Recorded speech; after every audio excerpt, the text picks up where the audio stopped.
Bom dia, boa tarde, boa noite, or whatever the case may be. My name is Marcus, and I am the host of the Black Brazil Today YouTube channel, as well as the blackbraziltoday.com blog, where I analyze Brazil from the perspective of race.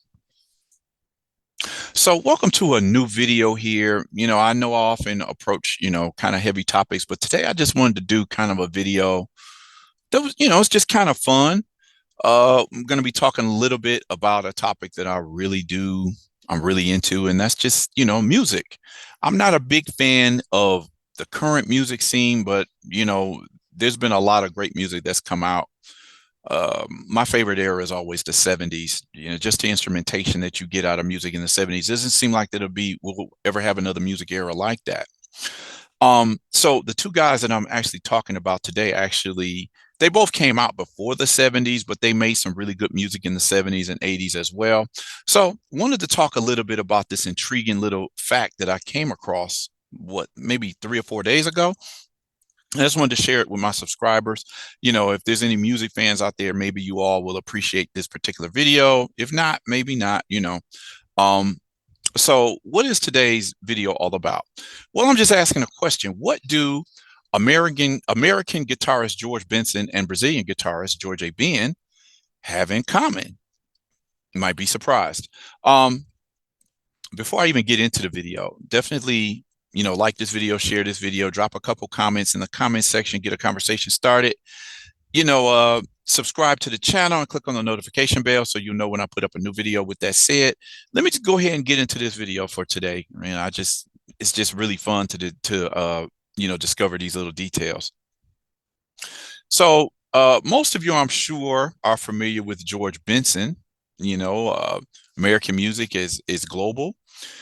Many of you who are into the Brazilian scene will also know this guy, Jorge Ben.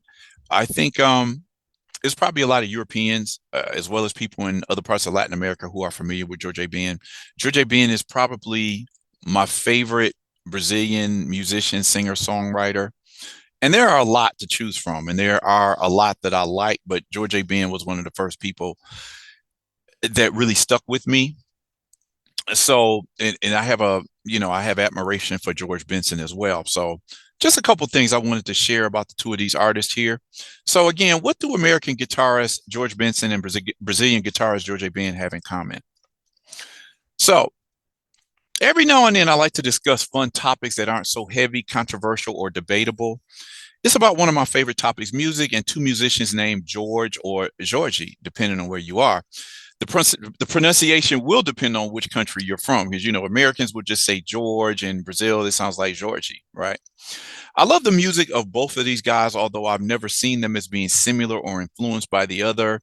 I see Benson is more jazz oriented. He's obviously switched genres a few times in his years as a musician. I remember going back to era when he was doing a lot of bop. He appeared on a couple of Miles Davis albums. He transitioned into the contemporary jazz field, and then he just went into more of a contemporary R&B sound with jazz inflections. Mad respect for George Benson. I love his music. Jorge Ben, on the other hand, it's intriguing what I learned about Jorge Ben. As long as I've been a fan of his music, it was always a little bit hard to classify, because you listen to Jorge Ben and there's several people that come to mind when I hear.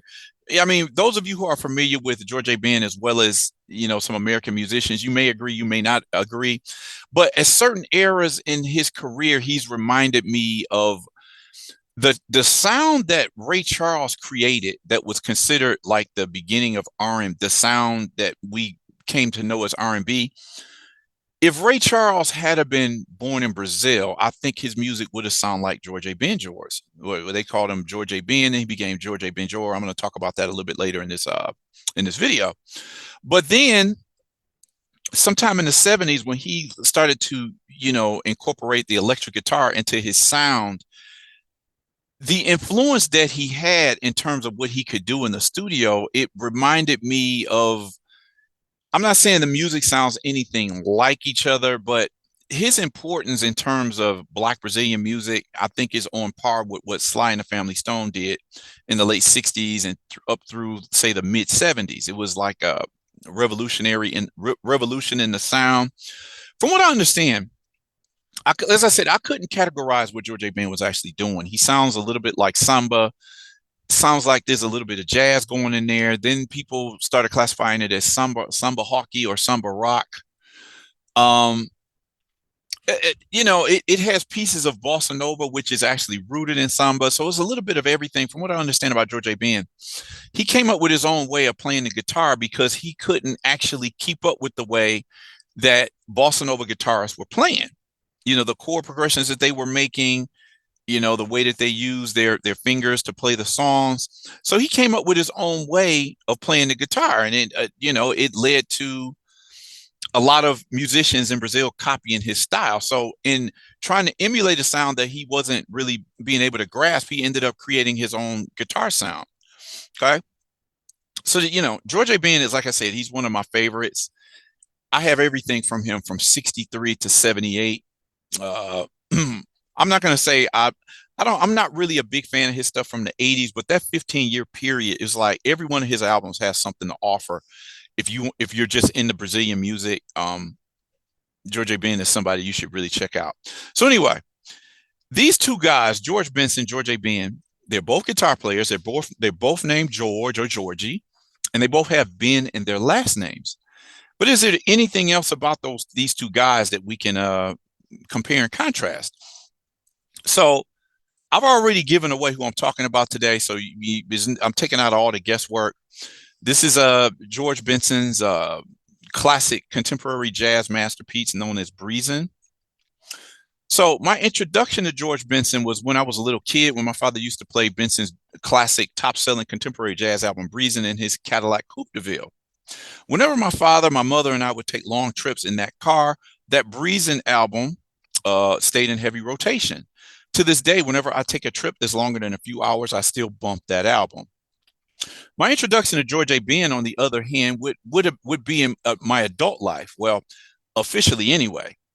You see, as I've written in previous blog posts, my first real introduction to the music of George Ben was in the year 2000 when I bought a mix CD on the Putumayo label entitled Brasileiro. Putumayo has some great CDs, mix CDs, where they just put out music from different countries around the world, and they'll put them all in one CD and just give you a small sample of some of the artists that you may come to like. And that's definitely converted me into a Brazilian music fan just from listening to this first CD. I've purchased, I don't know, probably hundreds of Brazilian CDs, albums since then. That CD started my love affair with Brazilian music. On it were various Brazilian artists that would join my list of favorite singers, songwriters, musicians. Besides George Ben, there was Clara Nunes, Martinho da Vila, Chico Buarque, and others. The George Ben track included on that CD was his song O Namorado da Viúva, taken from his 1974 album A Tábua de Esmeralda, which Rolling Stone Brazil magazine ranked as the 6th greatest Brazilian album of all time. This is the cover of that album. Now, I have to repeat. I have to go back and say that was, as an adult, was my official introduction to George Ben. But unofficially, as with George Benson, I was introduced to him actually as a child. You see, my father also had a few Brazilian albums in his extensive music collection. And those Brazilian albums included albums by the great Antonio Carlos Jobim, as well as Sergio Mendes and Brazil 66. It was Mendes' version of George Ben's classic Mais Que Nada that was actually my first introduction to Ben's music, although at the time I didn't know that. That kind of happened with me, interestingly, with George Benson as well, in terms of being introduced to Brazilian music, because I remember my mother had the 45 for, it was either Love Times Love or Give Me the Night. On the flip side of that song was a song called Denora Denora. And I wouldn't discover this until years later. I always was curious about that song, and I come to find out years later that the writer of that song was, what's my man's name? Ivan Lins, one of Brazil's most popular composers and songwriters, singers, musicians, 70s, 80s. Again, I love that era. So he actually wrote a song that was included, that was on the flip side of that George Benson single. So again, it was another introduction to a Brazilian artist who I had no idea who Ivan Lins was back at that time. I just remember seeing Denora Denora on the flip side of a George Benson 45. So this is Sergio Mendes, this guy right here with the Brazil 66. It was actually presented, they was presented by Herb Alpert, presents Sergio Mendes and Brazil 66. Of course, they had the hit Mais Que Nada on that album. So for those of you who don't know, Mais Que Nada is one of the most recorded and recognized Brazilian songs of all time. I'm not sure how many times this song has been recorded, but I wouldn't be surprised if there were hundreds or thousands of versions of this song released since Ben originally released it in 1963. There are versions by Ben himself, Sergio Mendes, numerous Brazilian artists such as Tamba Trio, Elza Soares, Elis Regina, Milton Nascimento, Walter Vanderlei, and many others. On the American side, you may know the song in versions by singers like Al Jarreau, Oscar Peterson, Dizzy Gillespie, Ella Fitzgerald. I think the South African singer Miriam Makeba actually recorded this song. Just countless covers of George Ben's classic. Always intriguing because I don't know if there's an English version of that, but all the versions I've ever heard of people singing Mais Que Nada is always they sing the song in full Portuguese, right? Then there was the 2006 version redone by Sergio Mendes and the Black Eyed Peas. I remember how that version became the theme song of the Saturday afternoon global TV variety show Caldeirão do Hulk. I'm quite sure some of you remember that. This is I guess is the sleeve of that song with Sergio Mendes as a younger man and as an older man. It was featuring the Black Eyed Peas. So anyway, I'm getting away from the topic. I must also mention that Al Jarreau and George Benson also recorded a version of Mais Que Nada. Check it out on YouTube. Anyway, getting back to George Ben and George Benson, there are a few other things that connect these two artists. You see, sometime in the 1980s, George Ben changed his name to George Benjor. I mean, in terms of his stage name. His original name is actually Jorge Duilio Lima Menezes. The Ben part of his stage name actually comes from his mother's maiden name. His mother was Ethiopian born, and her name is Sylvia Saint Ben Lima. So he adopted the Ben part of her name and used it for his stage name and became George Ben. So why did he change his stage name to Benjor? Well, funny enough, it was actually probably because of George Benson. So we're seeing another connection here. This is George Ben with his mother. You see, the world of music publishing and songwriting royalties is extremely lucrative. It would be no small estimation to think that George Ben would be rich if the only song he had ever written and released was Mais Que Nada, because so many artists has covered that song in the 60 plus years since it was released. I mean, besides sales of the song, you have royalties for the hundreds of thousands or thousands of times it's been played on the radio, performed live by other artists, television commercials that have used the song, movies that have featured the song, any sample by a rapper, and so on and so on. So many different ways a musician can earn money. I would think that George Ben would be a multimillionaire just from the royalties from that song alone. Another picture, a black and white picture of George Ben in his younger years. With this in mind, imagine if those royalties were sent to the wrong artist by mistake. A possibility of a mistake is one of the reasons that led Ben to change his name to Benjor. To tell you the truth, I'm not absolutely certain that that was the actual reason that led to the name change. This is his 1978 album, A Banda do Zé Pretinho. This is one of my favorite George Ben albums. Again, it's in 1978. This album came out. I found it in a used record store in suburban Detroit. It's like I said, all of his albums from 63 to 78. I love all of them, but I love this album because it just has a certain sound. When George Ben came up with something different, it was just, you heard elements of samba in there. There was a song on there that sounds like a Carnival March song. He's got elements of funk in there. It's an excellent album. I love this album. Anyway, according to one source, Ben was afraid that royalty checks from his songs could be accidentally sent to George Benson by mistake due to the similarities in their names, George Ben, George Benson. Another source said that Ben actually lost out on royalties because his checks were actually sent to Benson by mistake. Then there's the third explanation that says Benson demanded that Ben change his name. Apparently, Ben's popularity, or I think he was taking his career, he was becoming more of an internationally known artist. So I don't know, maybe as more American music consumers were starting to become aware of him, George Benson, to avoid any confusion, this possibility says that George Benson requested that George A. Ben change his name. So then, to not to confuse the two artists, he becomes Georgie Benjor. So we've seen this before. There's several others. Well, I'm not going to say several, but I know just like the most obvious example, you have, for example, Michael Jordan, the basketball player. So when the actor comes along, he becomes Michael B. Jordan. There is an actress, and then the woman who was a singer who became an actress. One of them, both of them are named Vanessa Williams, and then one of them added an initial. I think it's Vanessa L. Williams. Don't remember, but she had to change her name slightly so that people didn't get confused by the two. The well-known singer in Brazil today, black girl named Ludmilla, she started off at the name MC Beyonce, and it's kind of obvious why she had to change her name because of the Queen Bee. You're not going to be able to perform under that name, so she eventually just went by her given name, Ludmilla. So to tell you the truth, I don't really know which of these explanations is the actual reason that George A. Ben became George A. Benjor, but these are intriguing stories and intriguing theories. Nonetheless, I just haven't been able to figure out which one is actually true. Another picture of George Benson here. Then there's the last little nugget that I just discovered a few days ago. On March 22nd, as I'm a huge music fan and I love the details and the backstories from behind the scenes in the music industry, I couldn't believe I had missed this fact for so long.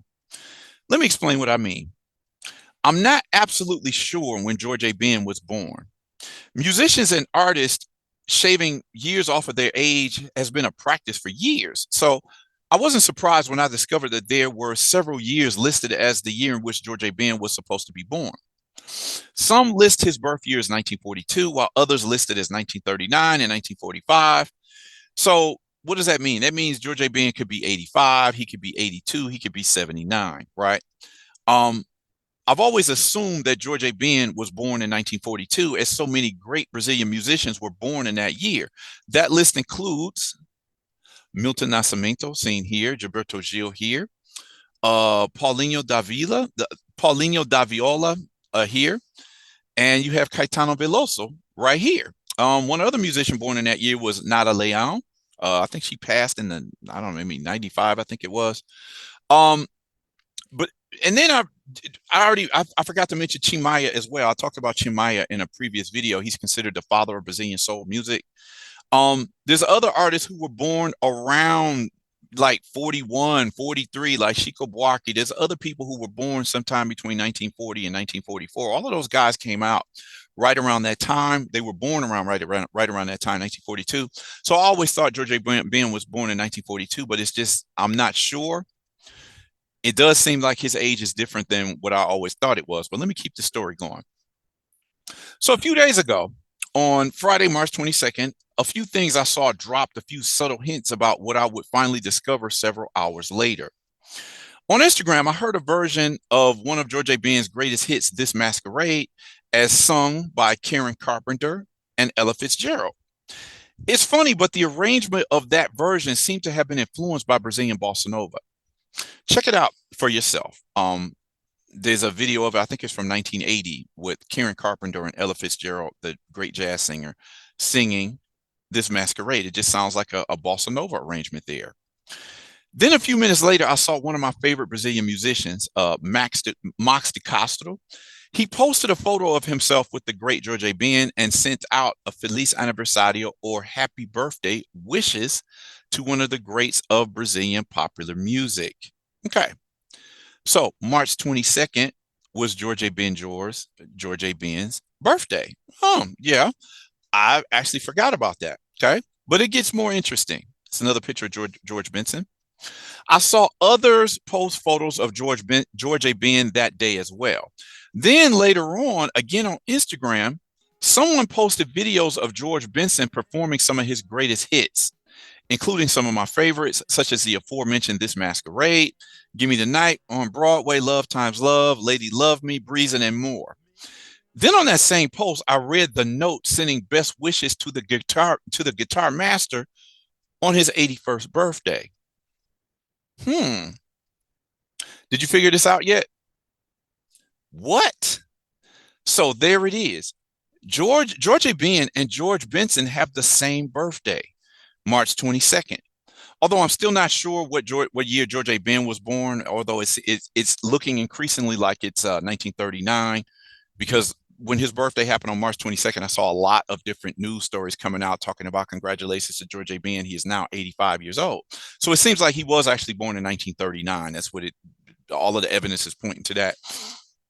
While on the other hand, all of the dates that I've seen for George Benson's birthday consistently say 1943. So it seems that on March 22nd, you see here, George Benson, I didn't know his middle name was Washington. George Washington Benson was born on March 22nd, 1943. George A. Ben, who came to be known as George A. Ben Jr., was born in Rio de Janeiro, 22 de março de 1939. So it means George A. Ben was born on March 22nd as well. Both of these guitar masters were born on March 22nd. Let me see here. Although I'm not sure what year George A. Ben was born, all of the dates I've seen for George Benson consistently point to 1943.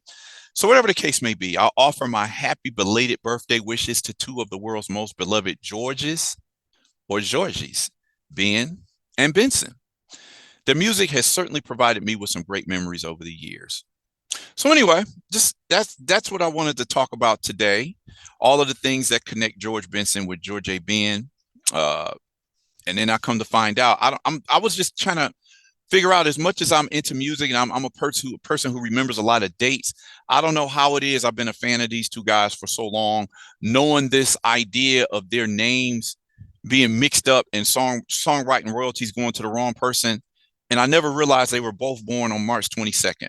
So anyway, that's the video for today. Like I said, nothing controversial, just a little fun video talking a little bit about music, two of the George and Georgie. Anyway, just wanted to drop that today. What did you think about this video? Drop a comment or two in the comment section. Like this video, share this video. Make sure to subscribe to the channel. Click on the notification bell so you'll know when I put up another video. And with that said, I'm going to end this video here and ask that you all come back. Check out the next video that I post.